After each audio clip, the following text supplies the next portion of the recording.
represent tonight, that they can do so in a manner pleasing unto themselves and us, so that we understand their positions. Pray that thou will bless us as voters, that we might choose those individuals that will represent us and will represent the Constitution of our great country. We're thankful for all the blessings that thou hast bestowed on us here in Utah. We pray that those that represent us will continue to guard our resources, that will represent us as a people here in Utah, that will fight for those rights that seem to be eroding away at this time. We're again thankful for all the blessings that we have, and we say this humbly in the name of Jesus Christ. Amen. Amen. Thanks, Lamont. I didn't forget to mention, we've got plenty of food, right, Elaine? So if you guys want to go back and get seconds, thirds, I think the dessert table's even still got a lot on it, so please help yourself. We'll now turn some time over to Jaron Henry, and he'll give us our national anthem. Jaron just recently served a call to be a missionary, and he'll be serving in Boston, Massachusetts this summer, right? So excited to have him. Thanks, Jaron.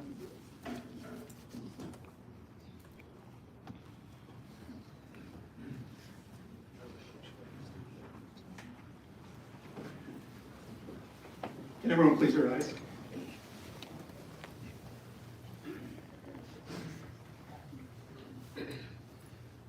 Oh, say, can you see by the dawn's early light what so proudly we hailed at the twilight's last gleaming, whose broad stripes and bright stars through the perilous fight o'er the ramparts we watched, we're so gallantly streaming, and the rockets' red glare, the bombs bursting in air, gave proof through the night that our flag was still there.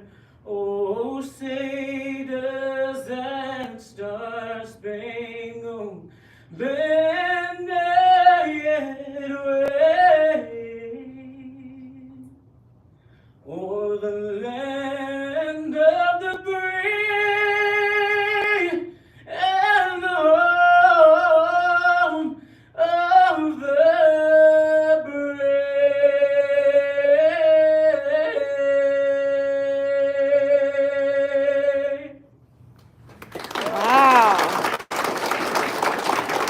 Wow. Wow. Thanks, Jaron. Always fantastic. Just for some more items of business, Diane, who's our treasurer, could not be here tonight, but I'll just give you a quick, just for those who want to.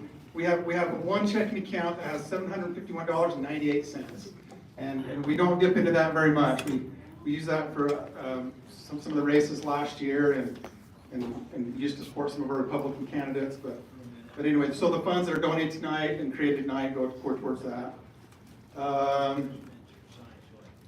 Let's see. So yeah, I guess the next is my opening remarks. I'm like a long-winded person. I have a lot to say, but I just had one quick comment. As many of you know, our town of Penguich was recently threatened by a potential dam break, and I had a chance. I was asked kind of on short notice to attend a meeting where we were trying to come up with a plan, and basically the plan was we need to get the word out. And I sat in this meeting, and I was just a fly on the wall, but there were several people who serve our community in many ways, and it was like, what do we do, how do we do it, and how do we get it fixed? And I was really impressed with the ability of several people in our community to come together and get what needs to be done accomplished. And as a result, the problem is mitigated, and we don't have to face that problem anymore. So as we meet together, and I'm super excited for what we have going in our county. the goal is to get united and work together and accomplish what we want done. So, but before I turn it over to some of the candidates to talk, I'd like to just show some appreciation to Ruby's Inn. So we got Dave Tebbs, Lance Syra. We're just super grateful for their willingness to provide this venue and this opportunity to meet here. So let's give Ruby's Inn a round of applause. And then how about a round of applause for the Teenage Republicans and providing dinner for us. Okay, let's roll into some candidates. So the way I did this is just I went off of the state website and I wrote them down as they were listed. So we'll go off this order. So for U.S. Senate, and I don't know if we've got people here for all these, but we'll just go, and if they're not here, we'll just keep going down the list. But I'll leave this list up here. So first off, we have Brent Orrin Hatch, Jason Walton, Brad Wilson, Jeremy Lewis Friedbaum, Brian Earl Jenkins, Josh Randall, John Curtis, Carolyn Pippin, Trent Staggs, and Chandler Candler. So we'll start from there. So I think it's Jason Walton up first. All right, thanks for having us tonight. So, Sorry. I better tell you, no, your time hasn't started yet, you're good. So candidates, we'll give you 4 minutes, and Thomas Todd's back to the back. He's gonna have the timer running, and he'll give you a minute, 30 seconds in time, and once we get time, we need a round of applause. Let's hold these guys accountable so we can keep moving. that's great. I probably won't use that much time. That's like the most places give. So, I'm Trey Valdez. I've worked with Jason Walton for over a decade now, and instead of putting words in his mouth and saying what he would probably say, I'm just going to tell you why I support Jason Walton. And I'm from Orem, and being from Orem, you see people getting extremely rich, and a lot of them do some pretty similar business. They all either have done door-to-door sales or they own companies that do door-to-door sales. So from high school, I knew I was going to do door-to-door sales. And so I interviewed all the companies. They all told me how rich I would get, how I'd have an awesome truck with a lift, with a hot tub in the back, with a mountain bike, everything I could ever want. And then I met with Moxie and with Jason Walton, and Jason, he was the only one who's like, yeah, the money's great, yeah, maybe you'll make a lot of money, I don't know. I don't know you, like, I can't tell you how big you'll be. But he's like, I just want you to know that, like, you went over the contract. He's like, you could leave actually owing the company money for rent and other expenses, and he's like, it's a super hard job. I don't want to like overpaint it for you that it's going to be easy money or anything. And he's like, also me, I was from a low income family. I'm the oldest of 6 with a single mom, and so I was really money driven. I was like, I want to just make as much money as possible. And he told me I was way too focused on making money. And he told me that I needed to focus more on core values and principles that I could build on for the rest of my life. And as I did that, then maybe I'd make good money, but I'd be a better person because of it.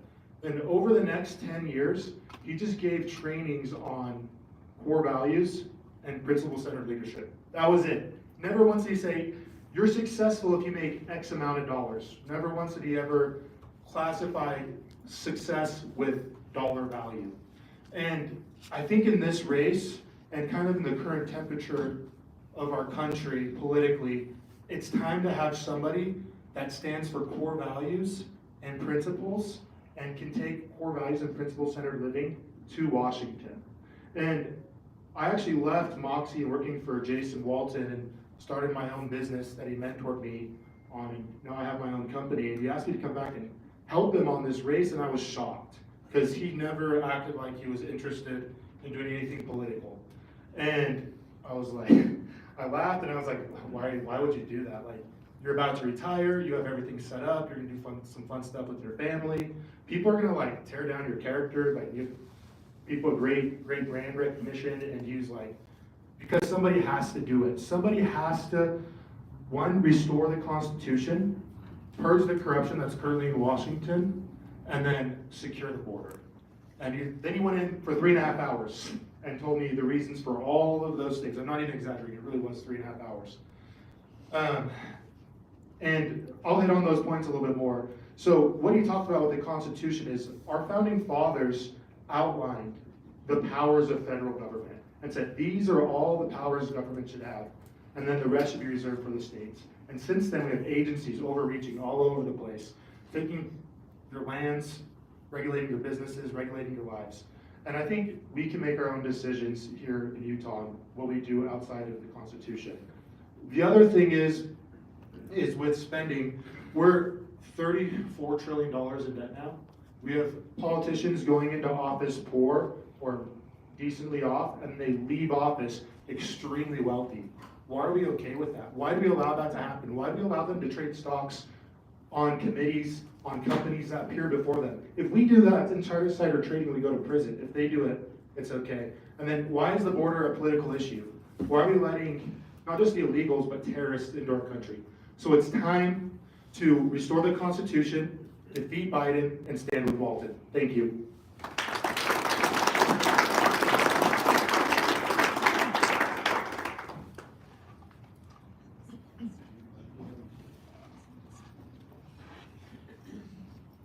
Yeah, I ran up through those names pretty quick, didn't I? So, Brad Wilson.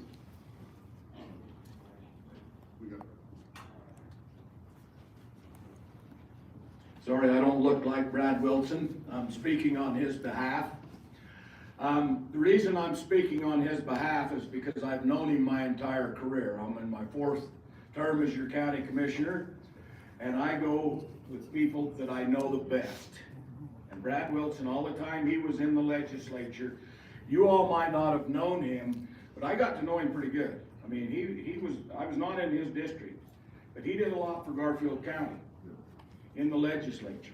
He helped with public lands issues, okay?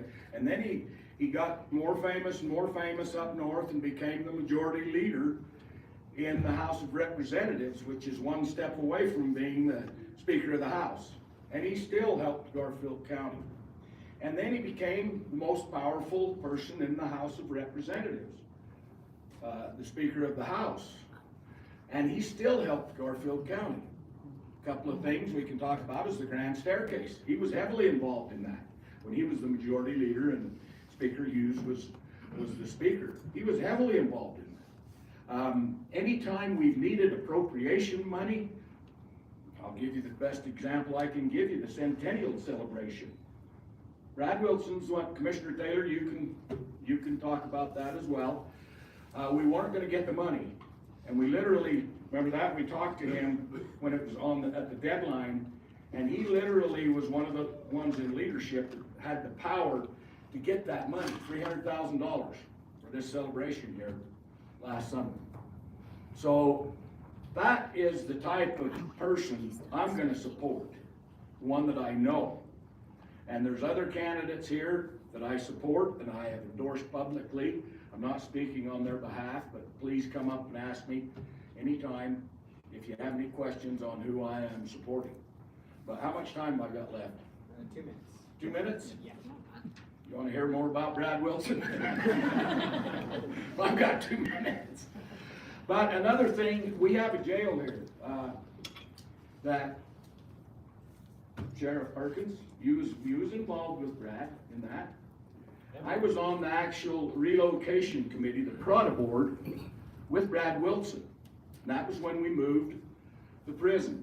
Now, why is that important to this county? You've got 30 jobs in that jail, basically, that depend on state inmates and funding. And we were worried because when they started to move that thing, we were worried that they were going to build a 6,000 bed facility. That would have taken out all your rural county jails that did state contracting. And Sheriff, you know, you're here, you can remember that. It was kind of a bad time. We were really worried about it.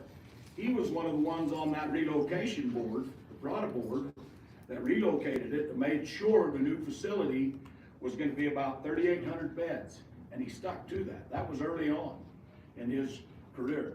And he stuck to that all the way through leadership. So this is somebody that's actually done a lot for your county. And if anybody has any questions on that, you can talk to me anytime, call me on my cell phone. I'll give you all the details. With that, please support Brad Wilson.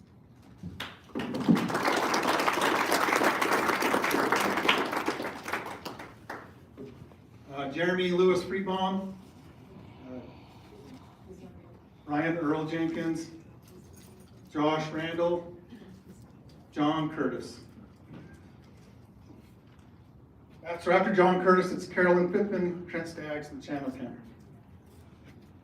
Thank you, everybody, for letting me come speak. This is my first time speaking for John, so please take it easy on me. My name is John Morris. I'm the other John in the campaign for him. I just want to let you guys know a bit about why I supported John Curtis. Now, to give you some background, when he was first elected for Congress, I did not support him. I didn't think he was going to do a good job, and he's proved me wrong. John Curtis is one of the few people for the state of Utah who's ever gotten federal lands transferred back over to state control. In Emory County, he brought together all the different people, figured out the ranchers, the mining, oil and gas, farmers, people that are trying to do protection of different resources and historical and archaeological resources together. And he brought them all together, and he brought it so that they all had to meet with each other. And they had to change it over, and he actually got federal lands, well, state lands turned back over to control, let's say it the right way. This is very important for Garfield. He understands that. I mean, 97% of this county is owned by the federal government. It's the most ridiculous thing that we can talk about. John Curtis also, during his time there, put together an organization called the Constitutional Climate Caucus, and he did it in a very smart way and it impressed me. He got together and figured out, how do I get into the meetings where everybody else is making the decisions? Basically, right now in this country, the only people talking about energy and mining and all stuff are the people that are saying climate control is the worst thing that we can ever do. And John said, how do we get into these meetings? So we got this, and then he went over there and said, hey, here's all the data. The cleanest way we can help the entire United States and the world is by using fossil fuels. And he showed the data. But he's getting into these meetings, and I went, man, that is a smart guy who understands what's really important is to get into those meetings and make those things happen. You know, he ran before, when he was Provo mayor, he revitalized downtown Provo, lowered taxes, lowered the budget, and was actually to do better in downtown Provo. It used to be a terrible place to go to. It's a great place to go to. He understands small town government, small budgets, and how to be most effective. He was voted the 9th most effective congressman for the entire Republican Party. He's the most accessible congressman out of a 435. I found this out a couple weeks ago. He's held 400 town hall meetings in the last 30 years. That's incredible. I don't know any other representative that's done that.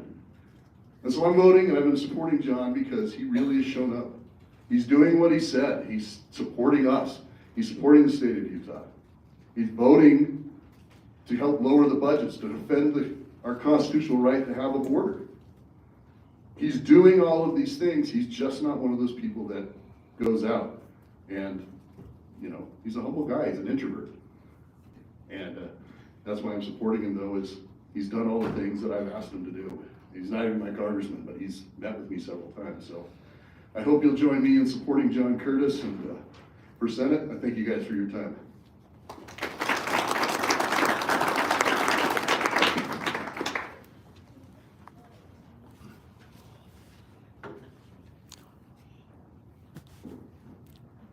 So I'm Debbie Roseman. I'm volunteering for Carolyn Pippin.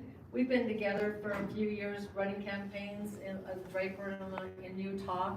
So I've known her in that capacity. Plus we're on Utah Citizens for the Constitution, as well as Why I Love America and Eagle Forum. So we've worked in that capacity as well. Carolyn is not a politician. She's a mom on a mission, but she graduated in poli-sci, and she was also studying Russian economy. And when she was doing that at the Y, they asked her to go on an LDS mission to Czechoslovakia. So her and her companion were the first two sisters to be in that country after the wall came down. So she saw what centralized government does to the country and what it did to families, because the families could not teach their children the family values because they were taught to tell on their parents. So they didn't even know that their parents were going to church because they would get in trouble if they found that out. So then she went back last year and saw what a difference it makes to not have that centralized community, and that's what is happening in our country right now. She bought chickens and a greenhouse a couple years ago because she didn't like the Biden economy, and she didn't have any intention of running because she's very involved politically already. And but she decided that she needed to get in and run because we need to have leaders, because politicians have gotten us into this $34 trillion debt. She worked on the Hill with Greg Hughes as his communications director, and so she wrote state policy for the House majority and for as communications director. And then she worked for Mike Lee for almost 4 years. She worked with Commissioners Taylor, Pollock, and Tebs, and she still works with them on the Hill because she still runs the bills through and on the Hill. And then she left Mike Lee because of what happened during COVID to our businesses. And she says, and they said, we need your help to get things put into bills to protect our businesses and employees, that our free market can exist, and that our constitutional rights are not taken away anymore. And then when she's, let's see, I gotta figure something out. I forget where I'm at. I wanted to read exactly what she said about families, because this is why she's running. She said that, I'm going to read it.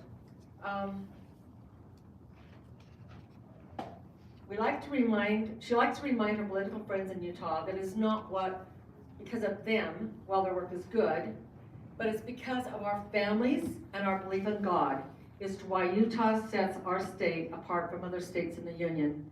And she said, for far too long, at least along the Wasatch Front, we can't talk like that, but we refuse to acknowledge the hand of God in our founding and in the miracle of our freedom. We will never have the ability to restore our nation to what our founders meant for us to be. And so she said, it's the politicians that have made us at where we're at right now. We need leaders, not politicians. We need leaders. And she stands on the Constitution. She will not go across the aisle. If they want to stand on the Constitution with her, that's where she is. She's very principled, and she will not go off of her principles. So I encourage you to look at her website, Carolyn for Senate. She is a great candidate. She's a little spitfire. People ask me if she will be able to hold on her own. It's like you obviously haven't met her. So I encourage you to go to carolynforsenate.com. Thank you. Woo-hoo!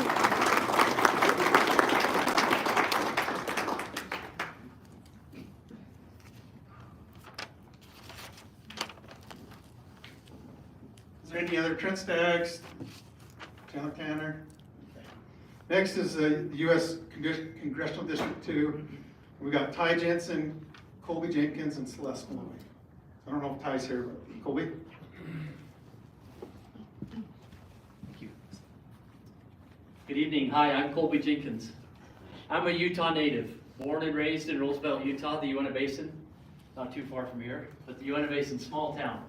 I grew up in the Uinta Basin and left there 31 years ago next month. Marks 31 years when I left the basin to go to the United States Military Academy at West Point. At West Point, 30 years ago was the first time I raised my hand and swore an oath to support and defend the Constitution against all enemies, foreign and domestic. And that oath, that Constitution, has been central and core to me for 3 decades. It's not something I rolled out of bed 4 months ago and thought was important. It's something I've been in combat for, it's something I've bled for, and it's something I've buried friends for.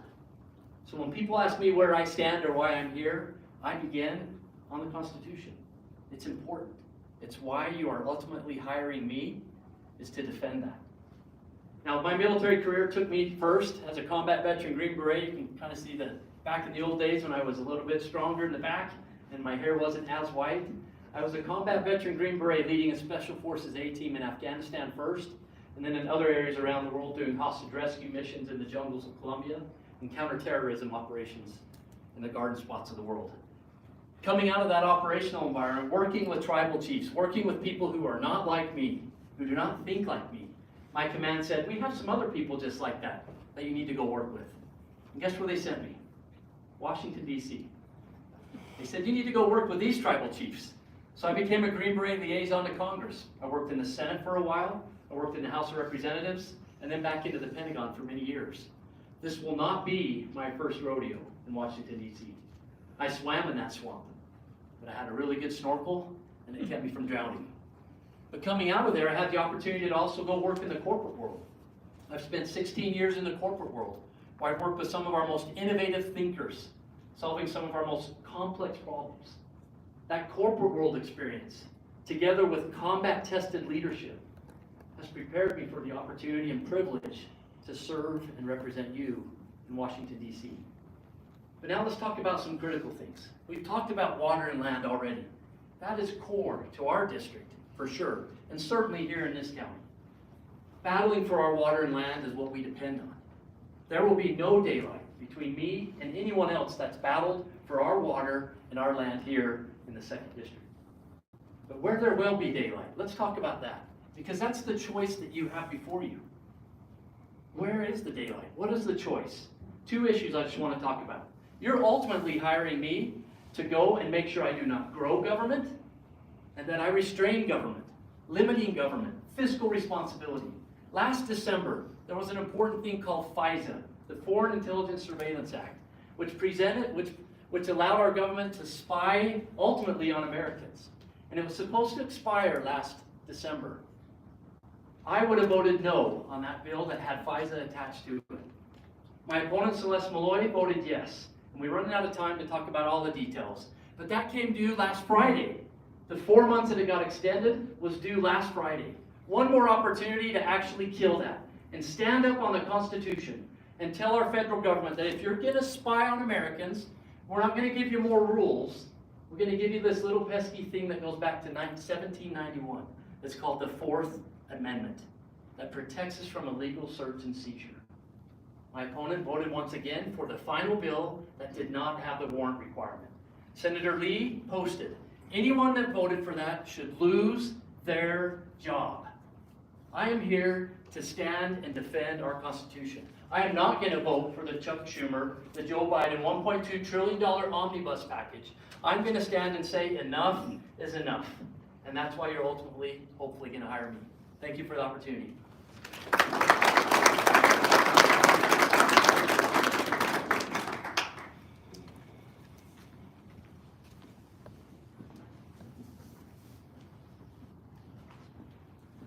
My wife says I don't need a microphone because I'm just a loudmouth, but I'll get it.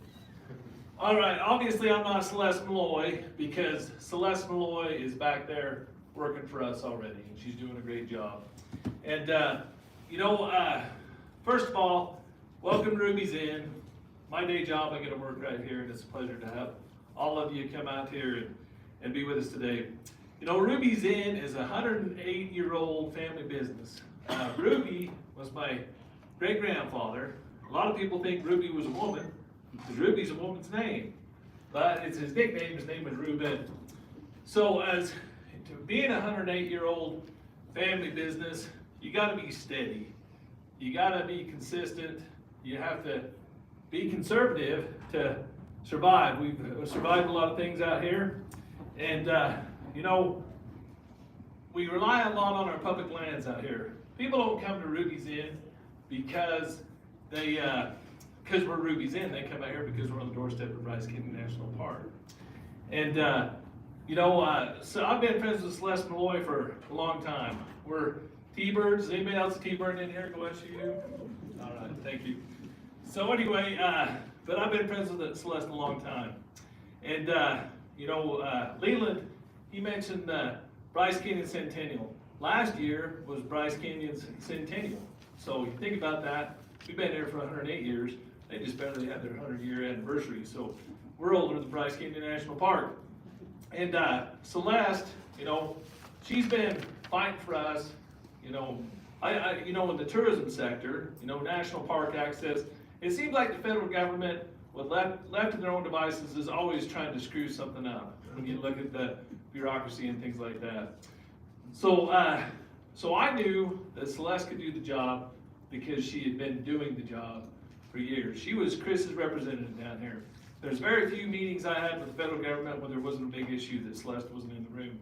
And, during that centennial, there was a problem. There was supposed to be a resolution read on the floor of the Senate by Representative Stewart, and I loved Representative Stewart. And it didn't happen. Crazy Nancy, she did something that day, and it wasn't able to happen. So anyway, I was home. I was actually sitting in my hot tub, just And all of a sudden my phone rang, it was Celeste Malloy. And she called and she said, hey, sorry about that, that resolution didn't happen. You know, Chris tried to get it, Crazy Nancy did something. Anyway, but she said, you know, I'm actually, you know, now that Chris is gonna retire, I'm gonna run for his seat. And I thought to myself, Celeste, you're too good, you're too sincere, you're not cynical enough, you're not a politician.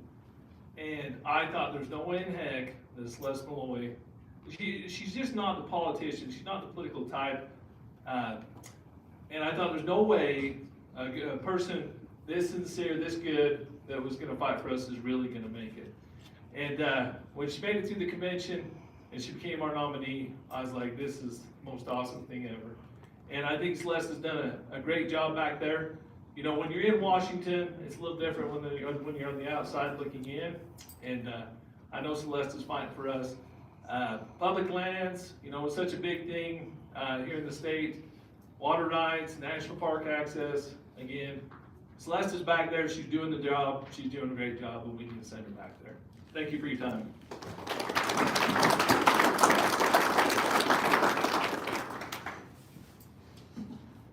Okay, next up is the governor race. So we'll go in the order of Sylvia Neer Fisk, Carson Jorgensen, Scott Robbins, and then Spencer Cox.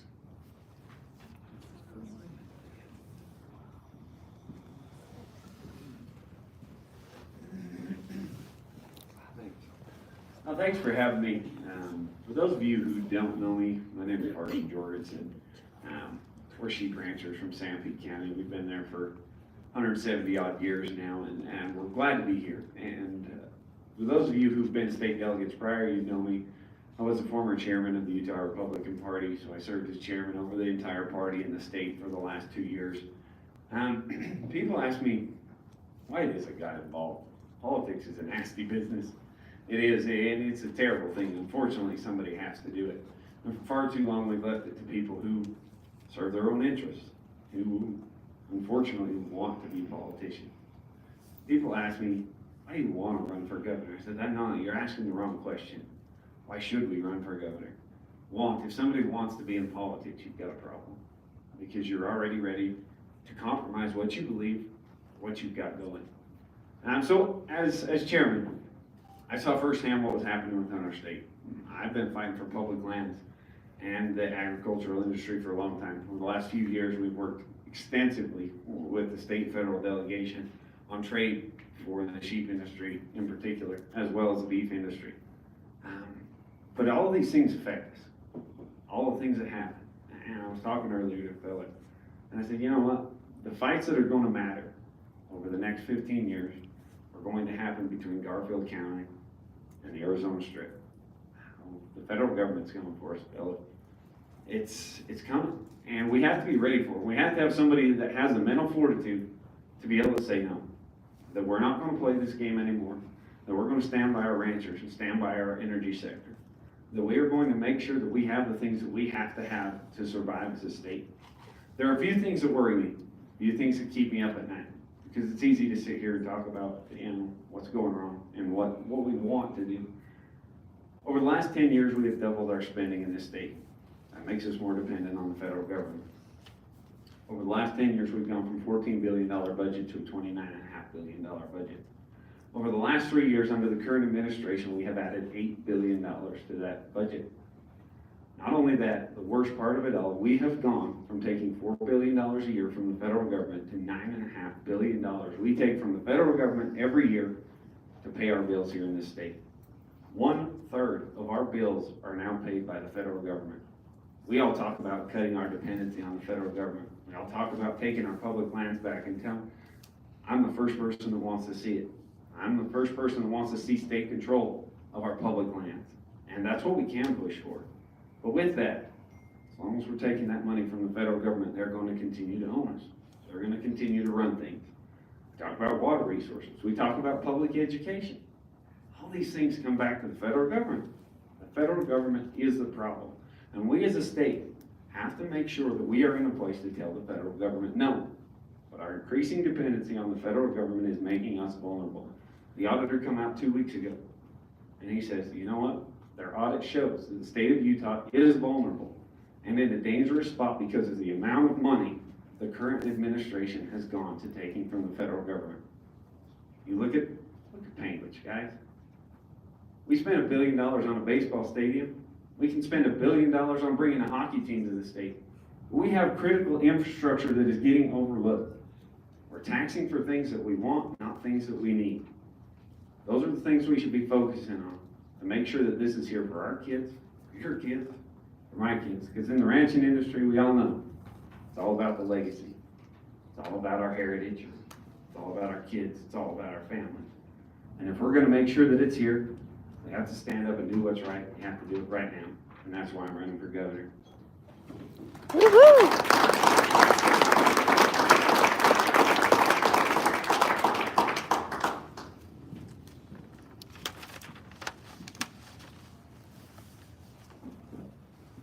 I don't know if you wanted to hear from me this much tonight, but I've been asked by the governor to be his surrogate. This is a real easy one. Spencer was a commissioner when I went in as a commissioner. I knew him there. He became a state lawmaker. I knew him in the legislature. And he helped as a commissioner, he helped as a state lawmaker. We wasn't even in his district. And then he became the lieutenant governor. And that's when I became good friends with Spencer. I served with him the entire time he was the lieutenant governor on the Constitutional Defense Council. Now, what takes care of your public lands and where is basically the last line of defense for the state is the Constitutional Defense Council. And the whole time he was there on the Constitutional Defense Council, not once, the lieutenant governor chairs that vital, important constitutional committee. The whole time he was there, he supported everything I put on the agenda that helped Garfield County, you all, so you could use your public lands, so you could keep what you have and what you fought for. The whole time, every time he supported that. Every time he voted in favor of that. Okay, that's important. Now let's talk about a couple of things we did together. Number one that I can think of that stands out, we had federal overreach. We had a situation where the federal government, the BLM law enforcement on our own grand staircase was actually harassing ranchers, was searching vehicles without a search warrant. This all happened. The Special Agent Dan Love. Danny, remember him? He was a tyrant. Spencer, as the lieutenant governor, helped me more than you'll ever know to get him removed. That was important. That affects you all.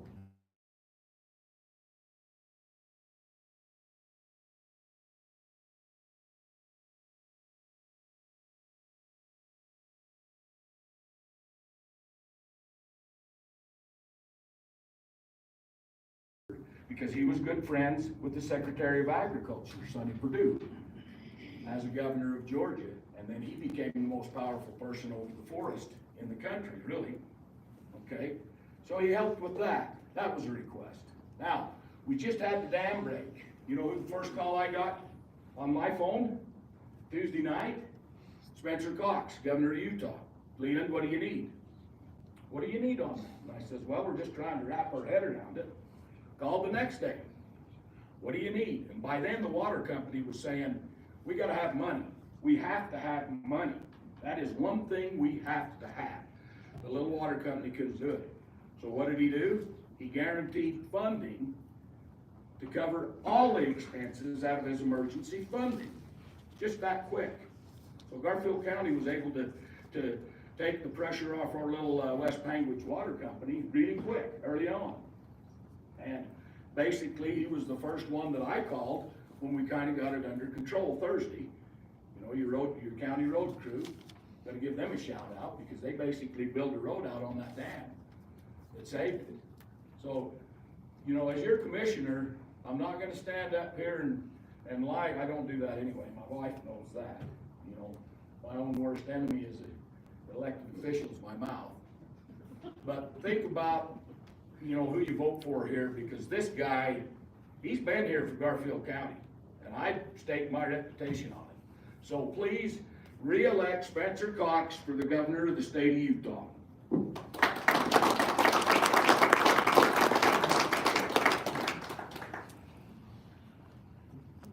All right, next. the State Attorney General. So we'll just go in this order: Trent Christensen, Frank Dempsey Mylar, Rachel Terry, and then Derek Brown. So I think it's gonna be Rachel Terry. It's just some- Does that mean I get 12 minutes? No. You can get this whole body to agree to it, yeah. So after you, we'll go to Derek Brown. I am so happy to be here with you tonight in Garfield County. I love it here. I live in Bountiful, but my heart is in rural Utah. I grew up outside of Idaho Falls, where we had lots of land around us, and we got to roam free, and that's unfortunately not my kids' experience right now because we're in Bountiful. But every time we drive through Utah, I'm going to go live by that gentleman in Widso. He's now going to have one neighbor. So I'm Rachel Terry, and I'm running for Attorney General, and I get asked a lot of the same questions, so I will answer them for you tonight. The first is, Rachel, why are you qualified to be the Attorney General? I've been a practicing attorney for 20 years. Most of the time I've been a litigator, and I spent 7 years at the Attorney General's office handling complex constitutional defense cases. Some you might recognize, I represented the University of Utah in the Lauren McCluskey case. I represented USU Space Dynamics Lab in a $1 billion trade secret case. Now I'm the director of the Utah Division of Risk Management, which if you're a public employee, you would probably hear of. We are the insurance for the state, and we deal with all the hard and sad things that happen within the state. When the dam went out, I got a phone call, hey Rachel, you might need to build Penguich a new school. And I said, okay, I guess that's what we're gonna do today. And we deal with anything like from floods to sexual assault cases to, this is one of my favorites, the freezer full of eyeballs at the U. That's 100% a thing. It melted. And if you want to know what you do with melted eyeballs, we'll talk about it later. It's gross. And if you want to know how much it costs, it's about $1.5 million for a new set of eyeballs to do research on. This is what I do. I specialize in the hard and the sad. And I love rural Utah. And you know that, I'm not just saying that. One of the things that I've worked really hard on this past year is we were redoing our property rates. We discovered that they were going to go up 116%. So I went to the legislature and I asked for their help. And they gave me $127 million to invest in a new property program that will save every school district hundreds of thousands, sometimes millions of dollars on their premiums so that they can keep their commitments to teachers, to their school boards, to their communities to provide those funds to schools for what they're supposed to do, which is education. The second question I get asked is, why do you want to be the Attorney General? Why are you running? I'll tell you my funny story and then I'll tell you the real one. And please laugh, it's been a long drive. So when I went to my husband last December, the people I saw who were running were not the people who'd worked in the office, who knew the work and loved the work like I do. So they said, hey, I want to apply for this really cool job. It pays exactly what I make now. It'll cost me a lot of money to get the job. And if I get it, everyone will be super mean to me. And he said, that sounds awesome. How do I sign up? Well, that's why he's been going to every convention with me except for tonight. He's taking my kids to lacrosse and baseball practice. But the real reason is I love this work. I love the state of Utah and I love the people in Utah. And I want to serve and represent you. The third question is, are you getting signatures? No, delegates, not dollars, should decide who's on your ballot. And the fourth is, what are the issues that you care about? And one of the things I care about the most is the one that drives me, and it is why I'm here in Penguich, well, at Bryce today, is public lands. It is federal overreach. I know that if we don't deal with this now, we will lose the agricultural economy, we will lose the culture, the heritage of rural Utah, and I love it. I'm so grateful that this is part of my history. I'm supported by a lot of people, including Garfield County commissioners. I'm so grateful for your help and support. I hope to be your Attorney General because I know how to fight, I know how to win, and when I fight for Utah, Utah wins. Thank you. Woohoo!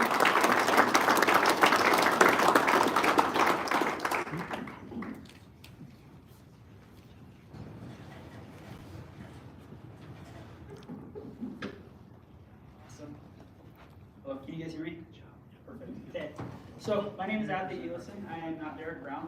So I'm gonna kind of split this up into two different parts. I'm gonna split this up into a personal, easy, why me personally, I'm all done, so you all good? Doing stuff for Derek, and then also like a professional reason, because ideologically, I'm aligned with them, and I'm sure a lot of you are as well, but then also personally.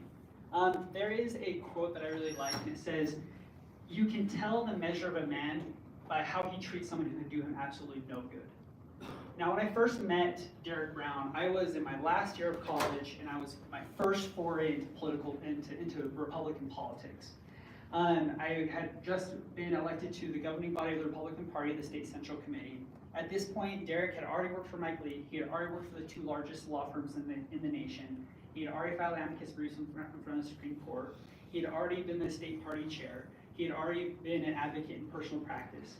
If anyone had any real reason to be able to big shot someone, like a little college kid who's in his first foray in politics, who didn't know what Robert's rules were, who didn't know how the party worked, it was Derek Brown. And what Derek did to me personally is he showed me the way. He showed me how politics works. He showed me what it means to be a good conservative, what it means to be a Republican, what it means to be engaged in your community. And that's something that I really, really appreciate, and I really give a lot of thanks to Derek for. And so as far as personally is concerned, that's one reason why me personally, I'm endorsing and working for Derek. But then also it kind of gives you guys a little bit of perspective is past the cool pictures and everything like that in the flyers, right? Who he is at his core. Now, professionally, why I like Derek Brown, and ideologically why I like Derek Brown personally. We're in Garfield County, right? By the way, Derek's father-in-law, Lex de Acevedo, on Acevedo Branch. He said he couldn't be here today. He gives his condolences. We're in Garfield County, 93% federal lands, right? This is a massive issue. Myself being the son of a dairy farmer, I understand what grazing rights are looking like. I understand what the Grand Escalante Fairface did back in the 90s. These are things that I know that hurt people in rural Utah. Derek understands that as well. In fact, Derek, one of the things that I really like, a story that Derek says, and something that I've actually seen personally as well, is back in DC, in Mike Lee's office, he has two stacks of papers. One stack he has is about 600 pages, and this is when I saw it, at least personally. It's 600 pages, and these are all the laws that Congress had passed in the past year. Now, right on top, right beneath that stack of papers are two full cabinets full of papers. Those are 60,000 pages of regulations that were passed by regulatory bodies in our government. So that's EPA, that's BLM, that's NEPA, that's all the different regulatory agencies that aren't, in essence, constitutional, right? So one thing that Derek Brown wants to do that I really appreciate, thank you, I'll wrap this up quickly. One thing that Derek Brown wants to do that I really appreciate and really love is he wants to form a 10th Amendment task force. 10th Amendment, as we know, it says specifically what is the federal government's job. Anything that isn't delegated to the federal government is automatically the state's jobs or the people, correct? So what Derek wants to do is he wants to go through piece by piece and say, okay, where can we litigate, where can we win, where can we make sure that the state of Utah acts as a sovereign state like the Constitution dictates.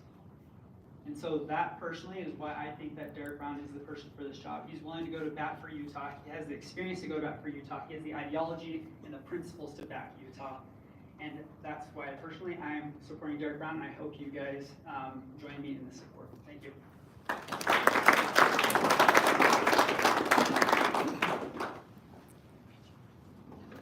Okay, moving right along, State Auditor. So Ricky Hatch and then Tina Cannon.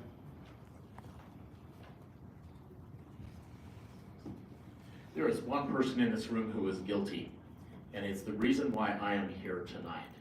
5 years ago, I was approached by Commissioner Leland Pollock, and that big meanie pants said, you need to run for state auditor. We had worked together for a long time and enjoyed working together. He said, you need to run for state auditor. The rural commissioners and the rural elections, they've worked with you, they know what you're like, they know your leadership, and we want you as state auditor. I said no. I said, I'm not interested in doing that. But Leland's a persistent guy. You guys know that. He's a persistent guy, and it took him 4 years to wear me down to the point that not only am I interested, but I'm actually excited to run for state auditor. Never was particularly excited about serving in a statewide capacity. but I love serving locally. I serve as the Weber County Auditor, and I've been doing that for 13 years. I'm a CPA, I'm an auditor by trade. I've been auditing 30 years. And as Weber County Auditor, I've helped save Weber County $23 million in finances, in taxpayer dollars, by restructuring really what was a Cadillac plan of health benefits for employees. And I did so without upsetting the employees. We were able to structure it so that they were able to take advantage of the benefits that they deserved. So I really like to focus in on nerdy things. It's kind of like protecting pockets. Pocket protectors are what the scientists wear, the nerds wear, and they protect the pockets from the pens and pencils that we shove in our pockets. I'll protect your pockets as state auditor from things shoved in your pockets, like governmental overreach. When they reach into your pockets, they should not be there. But I'm more than just a nerd. I'm a leader. I was elected president of the Utah Association of Counties, where I served your fellow commissioners, your fellow elected officials. That's why I'm supported by Camille Moore, your county clerk auditor, by your commissioners, and that's the leadership that I will bring to this office. These are people that you trust. These are people that, they don't come to me and say, we want you in office so you can do us a favor. They're people that say, we want you in office because we know how you lead, we know how you work, and we want that type of leadership and that kind of hard work, protecting our pockets at the state level. I've also worked with legislators both at the state and the federal level to help craft good legislation that helps protect internal controls and increase transparency and increase accountability. In fact, in 2021, when the Democrats took over and Nancy Pelosi took over in Washington, D.C., their first bill was H.R. 1, and it was a bill that would have federalized elections. They brought, for their congressional hearing, they brought their favorite buddy, Stacey Abrams from Georgia, to talk about how important and how great H.R. 1 was. The House Republican leadership back in D.C., to combat Stacey Abrams and Nancy Pelosi, brought as their star witness me. And with my help, I helped a little bit. They did most of the work. But we were able to defeat H.R. 1 and keep elections where they belong, in the states. So trust me, at this point, and in this race, and at this time, what Utah needs is a nerdy, auditing, CPA, pocket protector. I'm a Skousen conservative. I'm a convention-only candidate. I will protect your pockets, and I appreciate your vote. My name is Ricky Hatch. Thank you.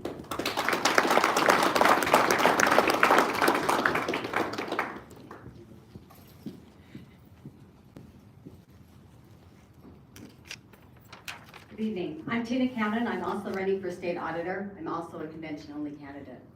I appreciate your being here tonight. Rural Utah is where my heart is too. I've been a rural county commissioner. I've done the pill fly-in with Leland.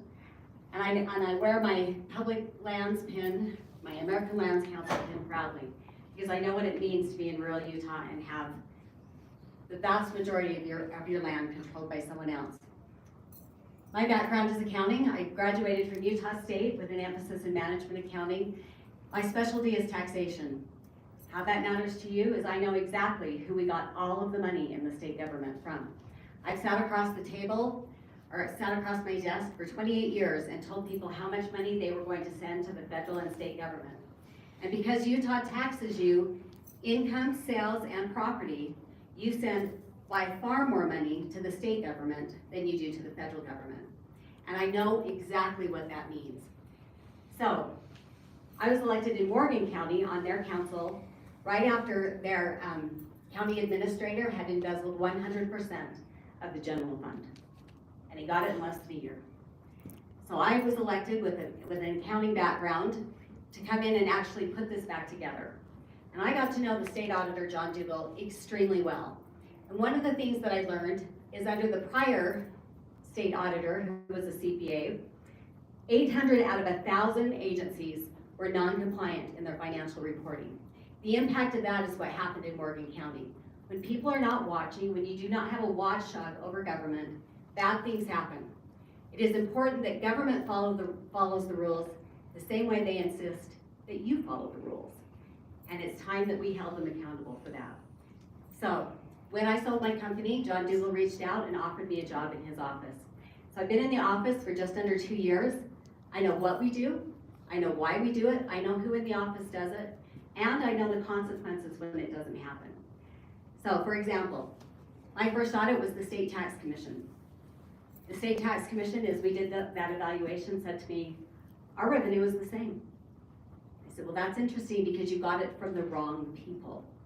And that's what happens when you don't understand the impact of how tax is applied at the individual level.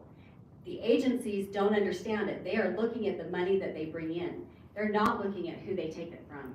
And when there's inequity in the way that the laws are applied, it impacts you. And there can be a tax shift between large taxpayers and small taxpayers, and that's always a problem for those on a fixed income. That's really a problem when your property taxes rise faster than you can afford, and there's a shift from commercial property to residential property, or when they're centrally assessed, and it's switching from centrally assessed. So that's my background and why it's important to me. I'm not running because I need this job. I was happy retiring. I actually love what we do because I know how important it is. I know what it's like to stand alone and to be the whistleblower that's saying, hey, we've got a serious problem here and I need help and support. And there are 2 commissioners in the state of Utah who I have their back today doing that very same thing. It's important that someone is there to help. Also, I understand the independence of the office. When I do an audit like that, I do not want any doubt that I am unbiased and unwavering in the independence. I committed from day one that I would not take endorsements or campaign donations from any of the agencies we're over. That's state, county, city, school districts, universities, anyone who is appointed or elected in those positions, because I do not want any hint of unfairness in an audit. I appreciate your time. I'm Tina Cannon, asking for your vote. Thanks.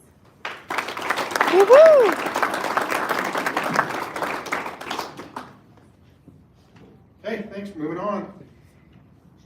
So we do have Marlo Oaks. I don't think anyone's here to represent him. He's alone, he doesn't have any contestant. And then Darren Owens, Senator Owens, I talked to him just this morning briefly, and he wasn't able to make it, but he expressed a desire, but he just had some other obligations. So move to our State House District 69. We'll go in this order: Doug Heaton, Lynn Jackson, and then Logan Monson.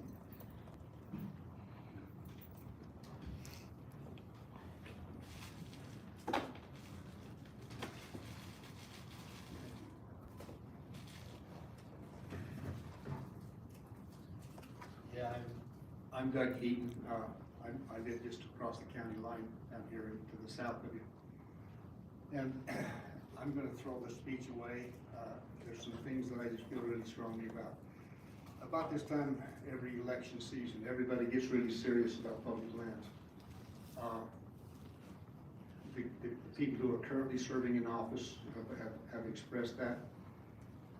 2012, Ken Ivory and myself and a commissioner from Nevada and a commissioner from 2 other counties met at an airport lounge, and we started a thing called the American Lands Council.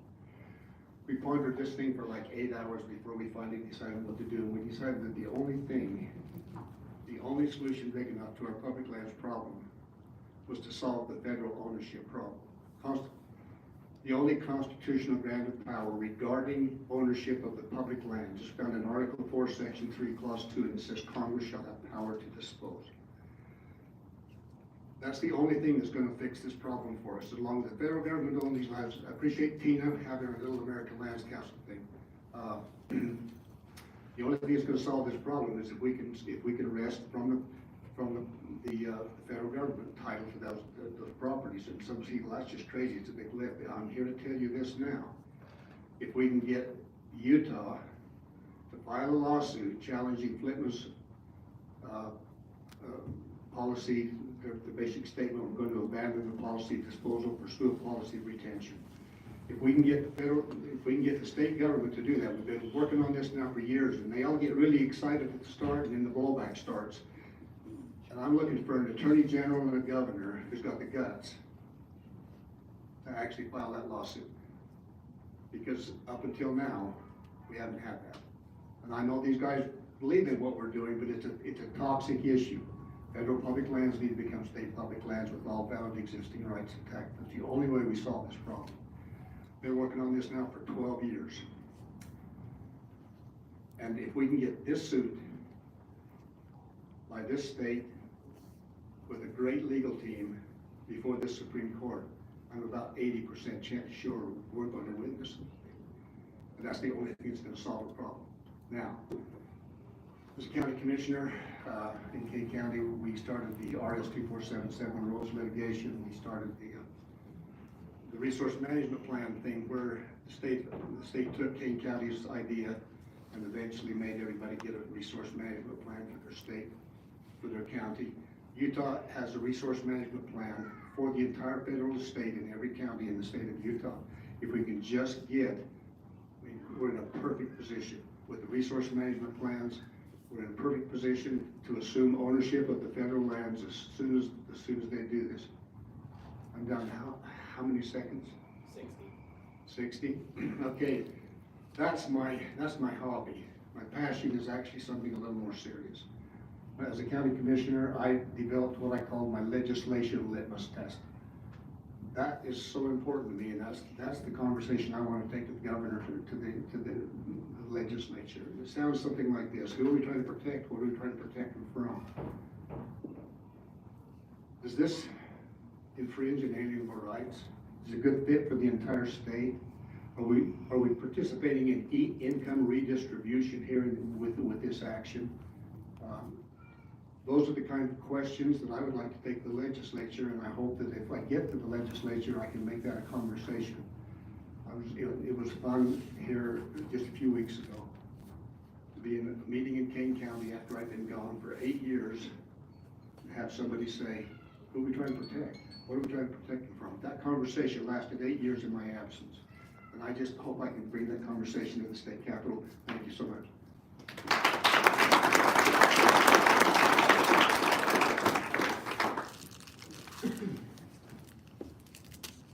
Hi there. Excuse me. My name's Len Jackson. I'm running for the legislature in District 69. For those of you that don't know, it's a 6-county district. Grand, San Juan, Kane, Garfield, Wayne, and most of Emery County, 28,000 square miles. So this is no small task to represent 6 counties, very diverse counties, all the way from the liberals in Grand County to the Native Americans down in San Juan County to the good, solid Republicans over here on the western part of the district. My family is a 7th generation Utah, mostly out of Sanpete County. Share some of the background with Carson in the sheep industry. My wife is a 30-year educator here in the Grand County School District. We lived there 42 years, moved to Moab when it was a mining town. And we've got to watch this transition from a mining town into what's happened to Moab today. And as I go around the district, everybody says, well, we'd like a little bit of recreation industry, but we don't want to become Moab, and I get it. You don't. My background, I'm a geologist. When I came out of school in the late 70s, the minerals industry was in a big downturn, and we had just started a family, and this will shock you all, but I took a job with the BLM in Hanksville, Utah. And that idea was just to be a temporary thing, and then I would get back in the minerals industry, I'd get a little government experience. I woke up 30 years later, still there and retired. I spent all that time, though, working in the counties in this district. Started in Hanksville for 4 years, transferred to Moab, spent 28 years there as a district geologist, ended up in the management positions over there. So after I retired, some people asked me to run for the county commission in Grand County. I did. I won. I spent a term there. Was far too conservative for the folks in Grand County, so I didn't run for a second term. I've done public land consulting, mostly in the mining industry for the last 12 years. A lot in southern Utah. I've also worked in Nevada, Arizona, North Dakota, around the area. So I've got to see, and right now I'm also the chair of the Republican Party in Grand County. So, you know, I realized I had 2 strikes there. I used to work for BLM. I'm from Grand County, but I am a Republican. I'm a solid conservative. So my interest is I was sitting around watching the country, go to heck in a handbasket. And I thought, I think I have something to give. My background is pretty diverse. I've touched on all of these topics. I know where the federal government and the BLM, I know how they bury their dead bodies, okay? So I think I can bring some of that experience to the table. As a county commissioner, I work closely with all the rural county commissioners. And if you look at it and come talk with me, I've got an endorsement page for most all of the legislative commissioners in this district who got to work with me as a county commissioner and recognize the value of the background to bring to the table so that we can fight this federal land overreach. We can fight this ridiculous level of federal dollars coming into our state budget. Every time you take a federal dollar, you're dancing to the string of the federal government, and we have got to put an end to that. I agree with former Commissioner Heaton. We've got to look at ways to return these lands to the state. I've got some good ideas on that too. Would support the lawsuit if we can get that done. So, in essence, I'm here to do this job. It's a huge district. I'm in a position where I can donate all of my time. This is a full-time job. If I'm elected, you're going to see me in your little towns, I guarantee you. So, thank you very much. I ask for your vote, Ben Jackson.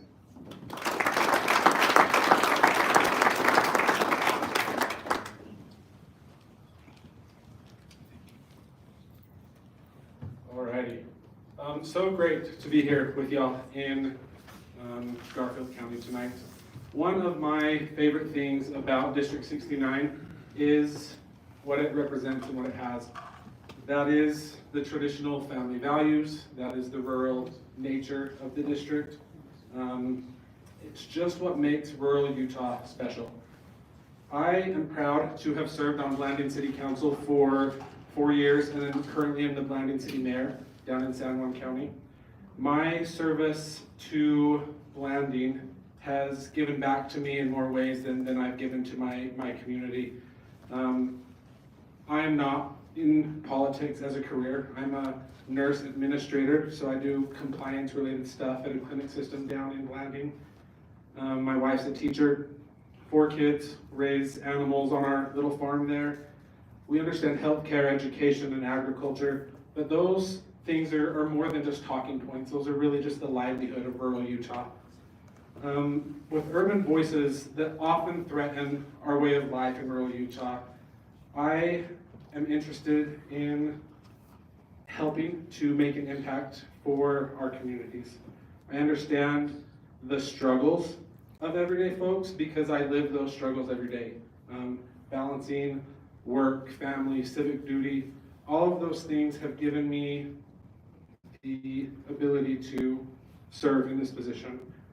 I know some may question the ability to do this as a family man, as a working man, but I stand firm that it is precisely what our legislature needs. They need people directly involved in the workforce, directly involved with family life, directly involved with the communities they represent.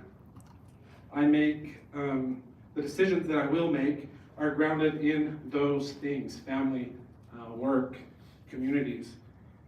On the campaign trail recently, I was able to visit Antimony, and several of the citizens there brought up an issue that the post office was having some issues.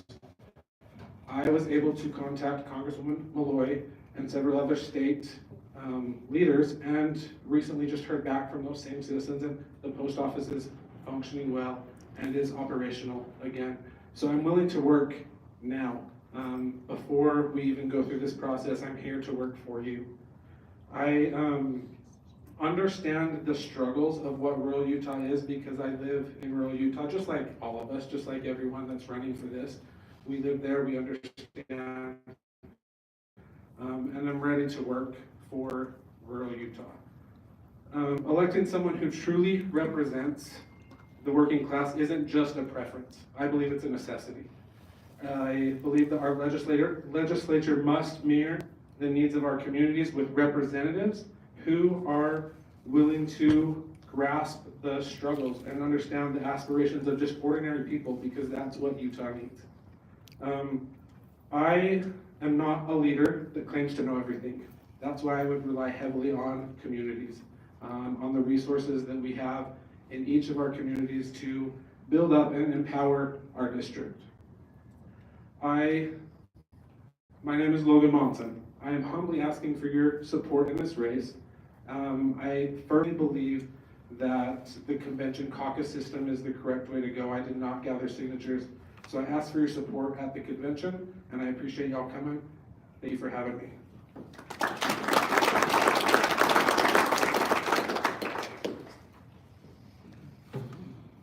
Okay, moving on. We'll now move to the state school board. So we have Kristen Norton. And then following Kristen, it will go to Joanne Lynn.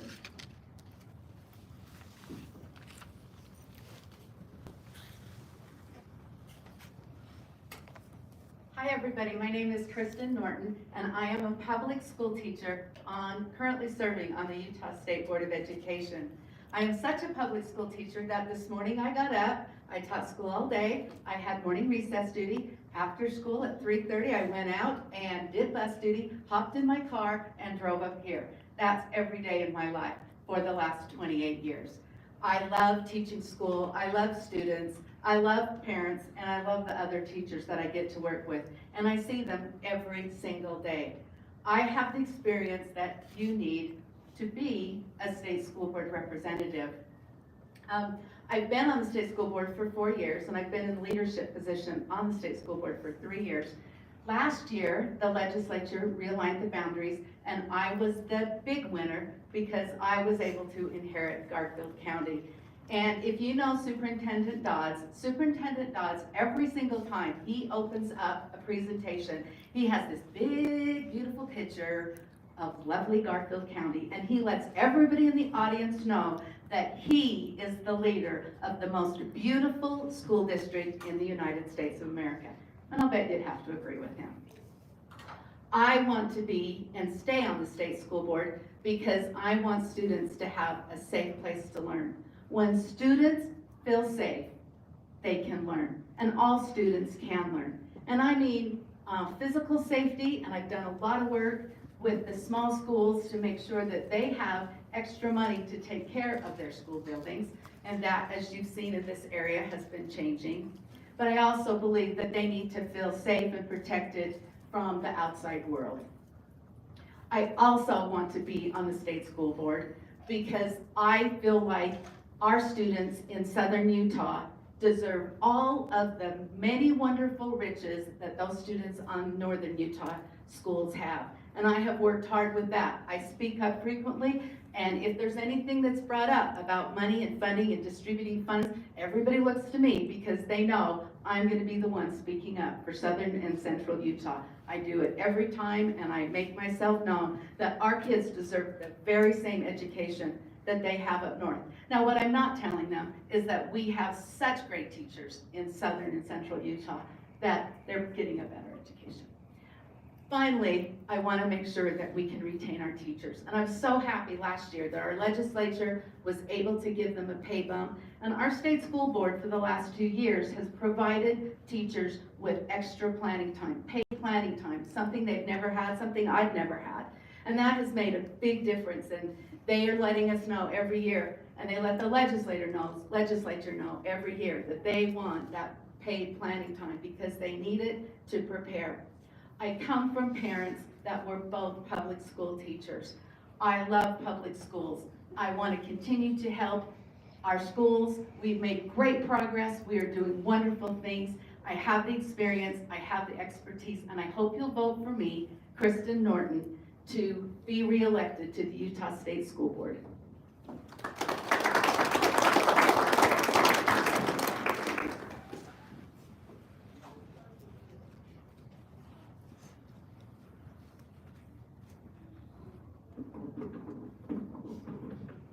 Hi there, thank you for coming out tonight.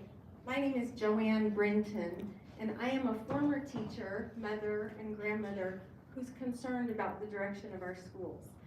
I am running because I am done with Salt Lake City dictating the direction of our children's education. And I think they come they encroach too much into rural Utah. I'm done with curriculum that lowers the bar for student achievement. I'm done with the canceling of our great history. I'm a former history teacher, and that's really important to me.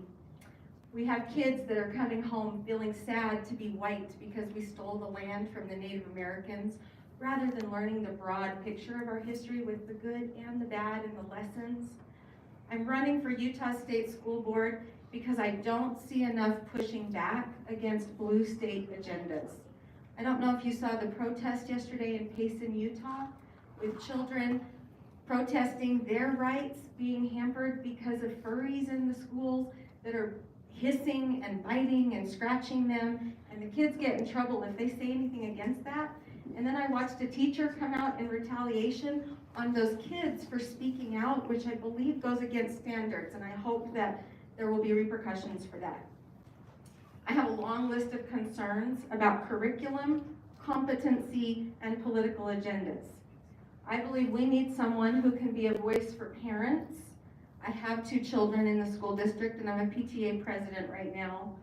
A voice for teachers who just want to teach the subjects they love, and a voice for students.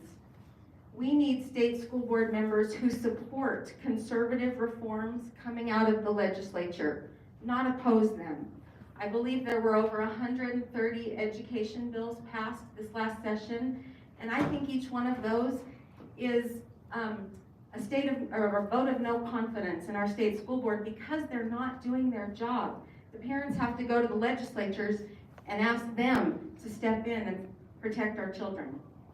Our educational system, I think, is headed in the wrong direction, but I believe we can raise the bar.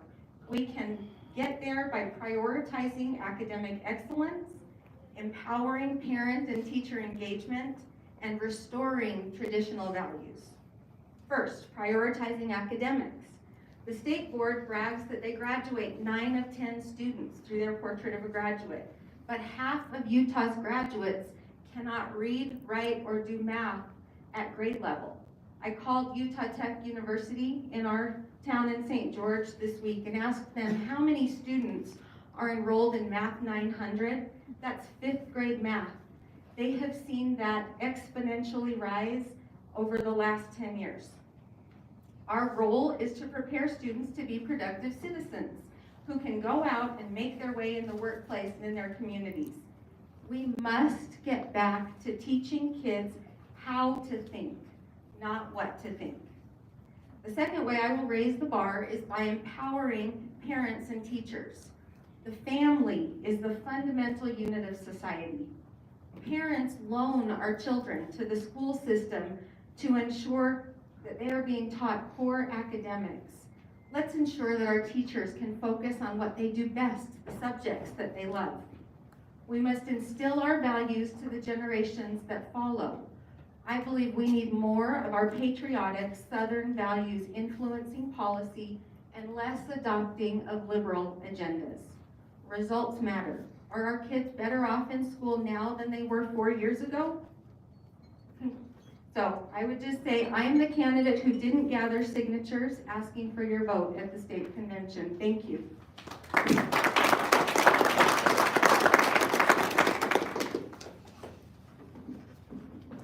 Okay, we're about done. Just real quick, I think one order of business we need to conduct is, so the next on the agenda, we have these Garfield County seats.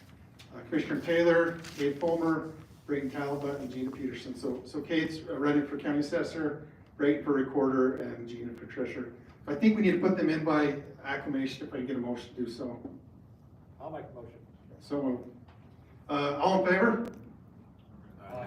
All right, any opposed? I'm not sure if we follow Poly-Pro exactly, but there's my Poly-Pro teacher. Am I good? Aren't the delegates the only ones that were supposed to vote? Well, yeah. Okay, you didn't get a second either, but I'll Can say. I get a second? I'll All right, second. all the delegates. How about all the delegates in favor of putting them in by acclamation? Aye. Any opposed? Okay. You're my teacher. You did good. All right.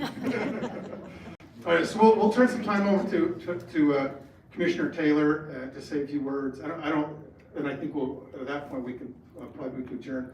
But while he's coming up, I just asked the candidates who came, first of all, I'll tell you thanks. Thanks for your time. There's no doubt about it, your efforts are trying to make Garfield County and Utah a better place to live, so thank you. If you'd be willing to stick around for a little bit longer and allow the delegates and those who are here to maybe come up and ask additional questions, appreciate it, but I also know many of you have a long ways to travel, so, but with that, we'll turn it over. Thank you. I need you to know that I love Garfield County, and I'm proud to be a representative here as a commissioner in Garfield County. I'm grateful for the two gentlemen that I served with and for the other members of our county that I serve with. They're great people, and I really appreciate them. I just want to thank, is the TARs, how many of the TARs here, raise your hand. Okay, well, I'm sorry they've stepped out, but I'm really grateful for them for the meal that they put on and for taking the time to be here. And I want to encourage them. You need to stay active. You need to keep coming to these. You need to be involved because one day you'll be sitting at these tables. The other thing, I need to thank Mark and Amy and Kylie for a great job putting this on. If we could give them a round of applause. They've done a really good job with this, and we really appreciate them. And then I want to thank my wife who's allowed me to run again. And I know I don't have an opponent, but I feel strongly about Garfield County, and I'll always come out and campaign. I think that's important for me to show the people of Garfield County that I really want this job, and I'm here to serve. Somebody asked me the other day, why do you serve? Why do you want to be doing this thankless job? Sometimes it is thankless, and I'll be honest with you, because the other side scares the hell out of me. And that's why I do what I do. I'm willing to stand and fight for each and every one of you in Garfield County. So I want you to know I appreciate that. But I appreciate my wife so much and my family for backing me and helping me in this cause. Now, I want to thank each and every one of the people that's running that come here tonight. I don't know how many of you, is this anybody's first time to Garfield County? You probably wouldn't admit it if it was.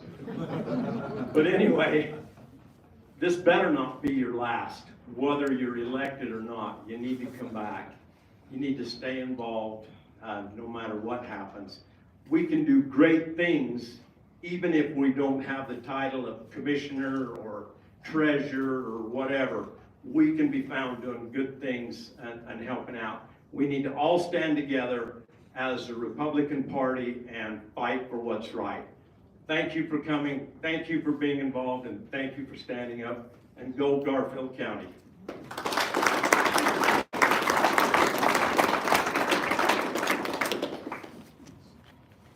So with that, that's all we have.